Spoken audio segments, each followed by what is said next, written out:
Die lustigste Situation von Stefan Otto die letzten Jahre auf der Bühne, was war das Interessanteste, was da passiert ist, oder das Witzigste, was du sagst, also das darf man normal gar nicht erzählen? Was abtrat, und das ist ziemlich aktuell, das ist 3 Wochen alt. Das war nach dem Auftritt im Salzstadel Landshut. Da war ein, ja, ich nenne es jetzt mal Fan, ja, der ist dann tatsächlich am nächsten Montag bei mir daheim gestanden und wollte mit mir Mundharmonika spielen. Ohne Scheiß, oder? Ja, lieber. Hast du mit ihm gespielt dann? Nein, ich hab's Garagentor, ich bin reingefahren und hab gleich das Garagentor hinter mir wieder runterlassen. Und dann hat der gelitten, ich bin in den Keller runter und hab nicht aufgemacht, bin hinten um mich, bei uns kannst du hinten um mich in den Keller reingehen, hab dann gleich alles zugemacht, hab mich stark gehalten. Jetzt hat der wirklich 10 Minuten gewartet. Und ich hab nicht aufgemacht.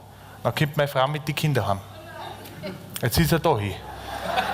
Und sie hat dann gesagt, ich bin beim Duschen unten, und dann ist der wieder gefahren. Also das war wirklich, wo ich gesagt habe, das war schon extrem. Echt, oder? Ja, finde ich schon. Also, Ein eigener Stalker. ich nenne, ja, okay, Wow.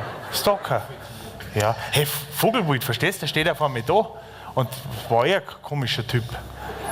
Da habe ich Angst gehabt. Da bin ich froh, dass von Hörmann die 16 Althaare so schnell runtergehen, dass ich da wirklich... Ja, ist echt ein Normstall. Du, da war der schon lange hinter mir in die Garage mit rein, verstehst du? Es ist echt so. Aber bei den Hörmann, zack, das war zu, so schnell hat der gar nicht laufen können. Verstehst du?